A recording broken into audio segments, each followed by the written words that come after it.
Hello, everybody, and welcome back to the third session of Biology Chapter 10, that is, Human Health and Diseases. Last time we studied acquired immunity, types of acquired immunity, cells of immune system, and vaccination. Today we'll start with structure of antibody. What are antibodies? The first question which arises in mind. Answer is antibodies are nothing but glycoproteins.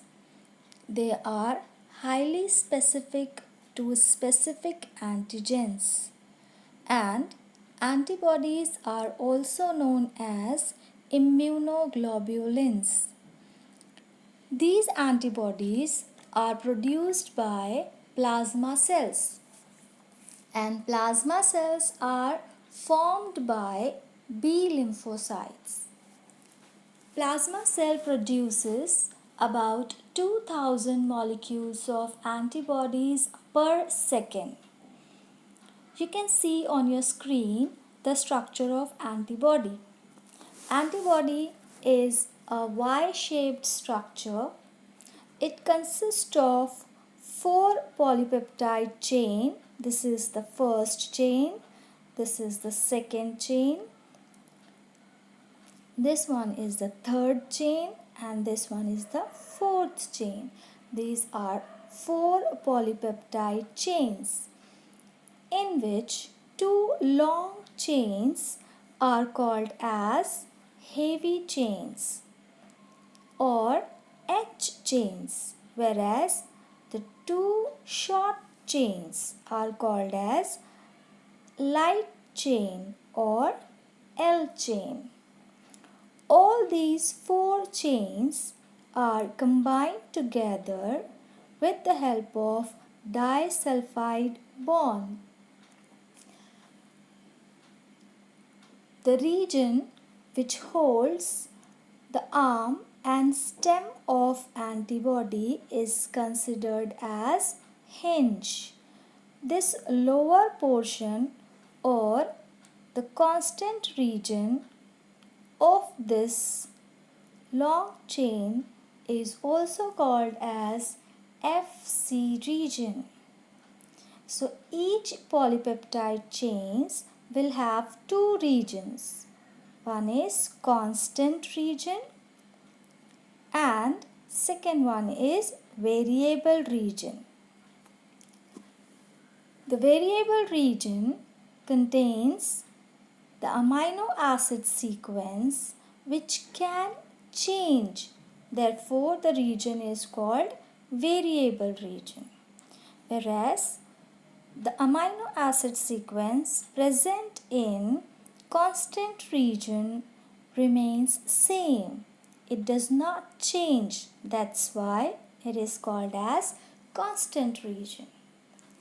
Variable region contains antigen binding site. This region is called antigen binding site because this binds with specific type of antigen, and this antigen binding site is also called as paratope. When any antigen combines with antibody, then it forms a complex which is called as antigen antibody complex. Since most antibodies carry 2 antigen binding sites, therefore they are said to be bivalent. Now, in order to understand this in a very easy way, let's see a video. Now here you can see the structure of antibody having heavy chain, light chain. It consists of constant region and variable region. Now this variable region contains antigen binding sites, where the heavy chain or the constant region contains Fc region. I hope you understood the structure of antibody.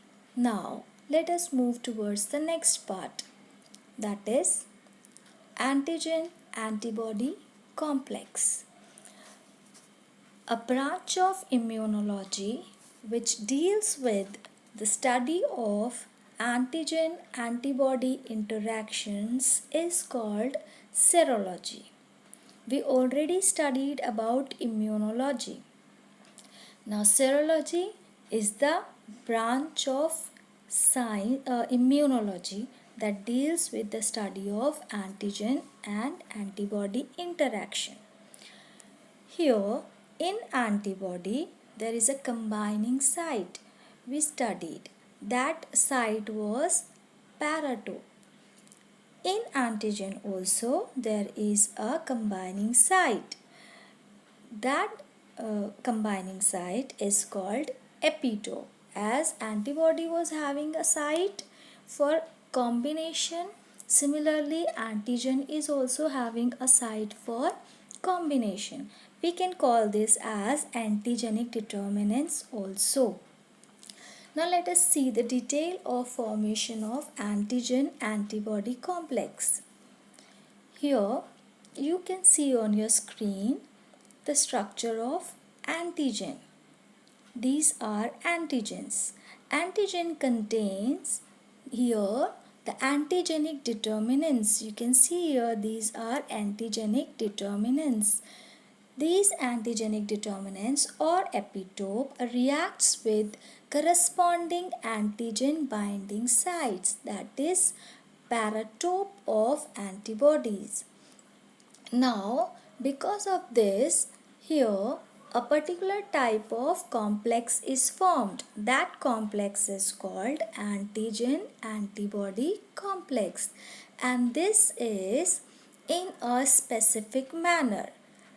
That means the variable region enables the antibody to recognize specific antigen and binds to a specific antigen in a lock and key manner.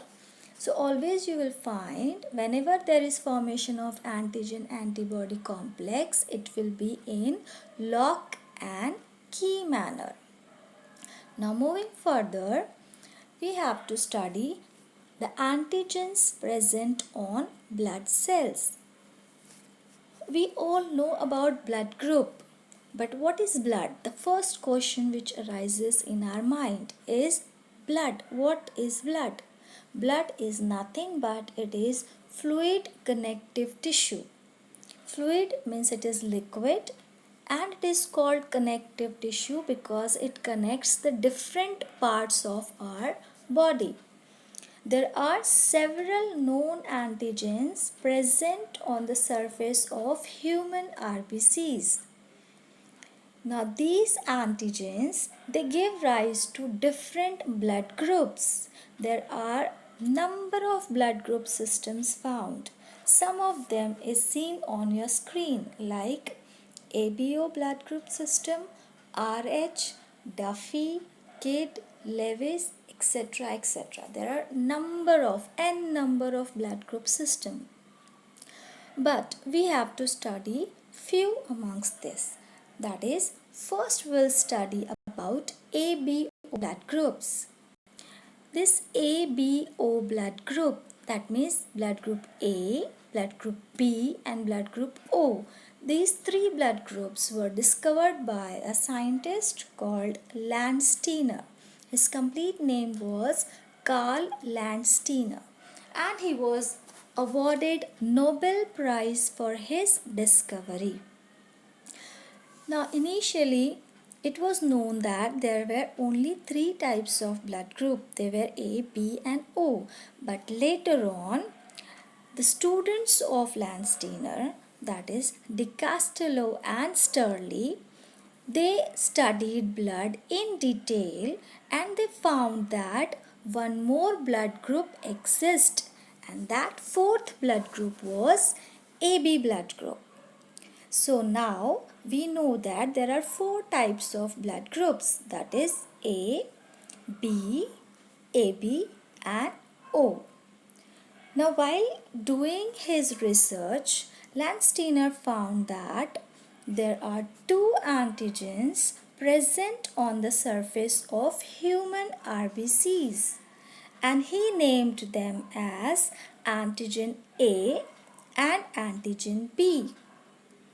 And he noticed that the corresponding antibodies are present in the serum, and he called it as anti-A and anti-B.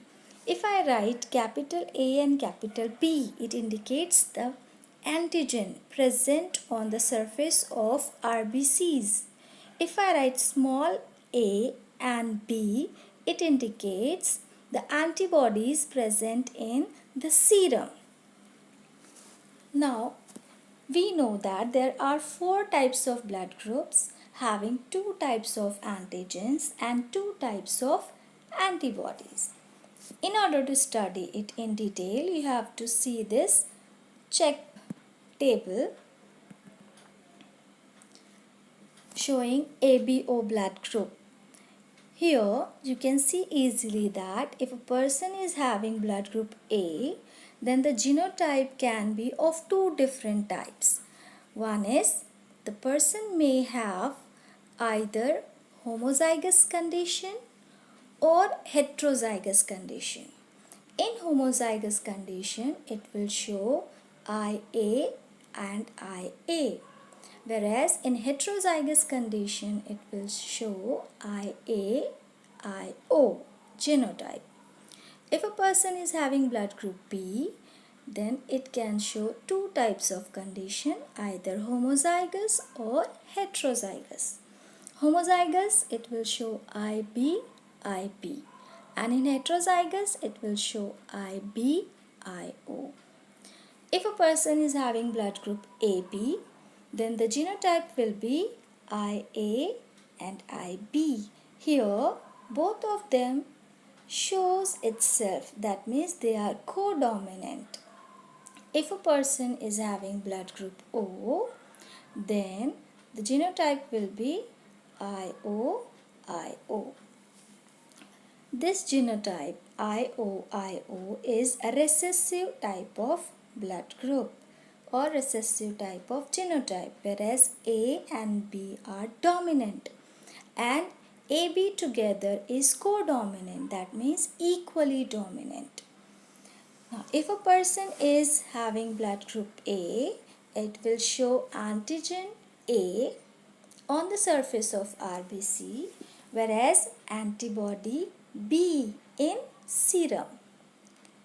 If a person is having blood group B, it will show antigen B on the surface of RBC and antibody A in serum.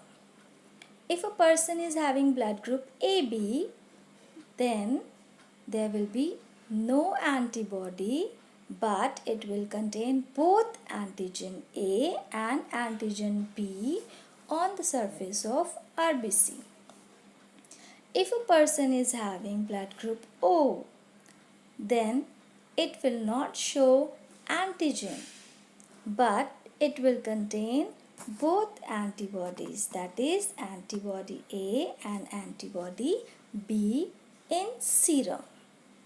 Now, in order to see or understand it correctly, let's see a video. In this video, you can see blood is present and serum is present. If we centrifuge blood, we'll find RBCs will settle down and plasma comes up. This region, which is the lowermost region, shows presence of RBCs, and the uppermost region shows presence of plasma. Now, if suppose a person is having blood group A, then it will show antigen A and antibody B. If a person is having blood group B, it will show antigen B, antibody A. If a person is having blood group AB, it will show both antigen A and B, whereas there will be no antibody.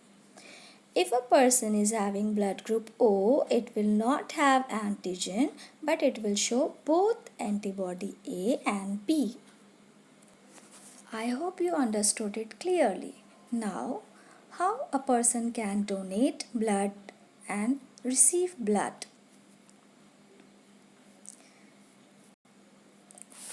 If a person has blood group A, then he or she can donate blood to person having blood group A and AB, and can receive blood from a person having blood group A and O.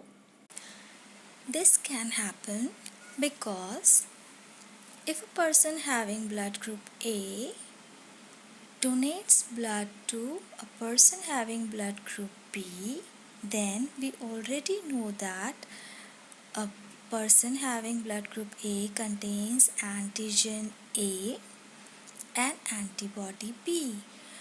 When it donates blood to another blood group, that is B, then we know B has antigen B and antibody A. Therefore, the antigen A will enter inside the body of person having blood group B, which has antibody A. There will be fighting between antigen A and antibody A, which leads to agglutination, that is, clumping of blood takes place, and this may lead to death of a person. Therefore, it cannot donate blood to blood group B. Similarly, if a person having blood group A tries to donate blood to a person having blood group O, then we know blood group O has both the antibodies, that is antibody A and antibody B. So there will be again a fighting between antibody B and antibody A and antigen A. So it will lead to clumping of blood, which will lead to death of a person. Therefore, it can donate blood only to blood group A and AB. Same thing happens with other blood group also. So, if a person is having blood group B, he or she can donate blood to a person having blood group B and AB, and can receive blood from blood group B and blood group O. If a person has blood group AB, then he or she can donate blood to AB and can receive blood from all, that is A, B, AB and O. Now, how it can receive blood to each and every blood group? That is, AB blood group does not contain any antibody. So whatever blood comes inside, whatever antigen comes inside, there is no antibody to fight against it. So it can receive blood from each and every type of blood group. That's why they are considered as universal recipient. If a person has blood group O, he or she can donate blood to all the blood groups, that is A, B, AB and O. This is because we know blood group O does not contain any antigen. So if it enters inside any of the blood group, there is no antigen, so antibody cannot fight with it. So it can give blood to any of the blood groups. Therefore, they are considered as universal donor. And it can receive blood only from blood group O. That is because it contains both antibody A and antibody B. So any of the blood group tries to give blood to O blood group, there will always be a clumping or agglutination of blood. I hope you understood it clearly. Now, the next part we have to study is Rh factor. This is one of the another and important aspect of blood groups. This is one of the most complex of all the blood group systems. Now, on the surface of human RBC, we know there are antigens present, and this was discovered by Landsteiner and Wenner when they were doing an experiment on a monkey named rhesus monkey. They found there were certain antigens present on the surface of RBCs of rhesus monkey. They called it as Rh factor or D antigen. Now, if a person contains this factor, that means if a human being contains this Rh factor, then that person is considered as Rh positive. If that person does not contain the factor in its blood, then he or she is considered as Rh negative. So because of Rh factor, now the 4 blood group has been divided into 8 parts, having blood group A will be either A positive or A negative. Similarly, B either B positive or B negative. AB either AB positive or AB negative. O positive or O negative. So 4 blood groups has been divided into 8 parts because of Rh factor or D antigen. This Rh antigen or D antigen, it induces strong immunogenic response when it is introduced into Rh negative individuals. It clearly indicates that the person having Rh positive will be dominant and person having Rh negative will be recessive. And this Rh factor is very important in blood transfusion. Because of this Rh factor, a disease occurs in newborn that is called as hemolytic disease, and that disease is normally considered as erythroblastosis fetalis. Erythro indicates RBCs, blastosis indicates rupturing, and fetalis indicates fetus. That means in this hemolytic disease, the RBCs of fetus will be ruptured. And this occurs when a Rh negative mother conceives a Rh positive fetus. Now, due to this, what happens? When Rh positive RBCs enters inside the mother's circulatory system during childbirth, this produces anti-Rh antibodies in mother. This may enter inside the body of fetus and may rupture the RBCs, causing erythroblastosis fetalis.